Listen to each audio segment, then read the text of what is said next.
Daily. Taste the Daily.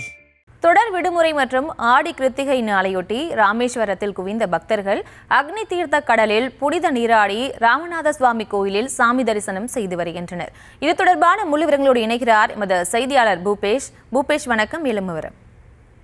நிச்சயமா வணக்கம். உலக பிரசித்தி பெற்ற ராமேஸ்வரம் ராமநாத சுவாமி கோவிலுக்கு நாள்தோறும் நாடு முழுவதும் இருந்து பல்லாயிரக்கணக்கான பக்தர்கள் இந்த பகுதிக்கு வந்து அக்னி தீர்த்த கடலை புனித நீராடி அங்கு இருக்கக்கூடிய 22 புண்ணிய தீர்த்தங்களில் நீராடுவதோடு தொடர்ச்சியாக பர்வதவர்த்தினி அம்பாள் மற்றும் ராமநாத சுவாமியை வழிபடு செய்வது என்பது வாடிக்கையா இருந்து வருகிறது. அது மட்டுமல்லாது இங்கு இருக்கக்கூடிய அந்த அக்னி தீர்த்த கடற்கரையில் தங்களோடு வாழ்ந்து மறைந்த முன்னோர்களுக்கு பிண்டம் வைத்து தர்ப்பணம் செய்வதும் இங்கு வழக்கமான வாடிக்கையாக இருந்து வருகிறது. அந்த அடிப்படையில் இன்றைய தினம் தொடர் விடுமுறை, அதே போல ஆடி கிருத்திகை திருநாள் என்பதால் இன்று பல்லாயிரக்கணக்கான பக்தர்கள் வந்து இந்த பகுதியில் தரிசனம் செய்வதற்காக நீண்ட வரிசையில் காத்திருந்து சுவாமி தரிசனம் செய்து வருகின்றனர். கோடை கால விடுமுறை, அதே போல தொடர் விடுமுறை காரணமாக இன்றைய தினம் அதிக அளவில் மக்கள் குவிந்துள்ளதால் அவர்களுக்கு தேவையான அடிப்படை வசதிகள் செய்து கொடுக்கப்பட்டுள்ளது மட்டுமல்லாது மாவட்ட நிர்வாகத்தின் சார்பில் பல்வேறு கழிவறை, குடிநீர் உள்ளிட்ட தேவைகளும் கூட பூர்த்தி செய்யப்பட்டு வருகிறது.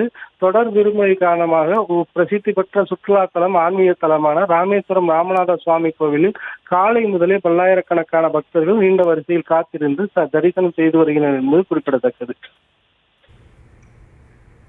விவரங்களுக்கு நன்றி பூபேஷ்.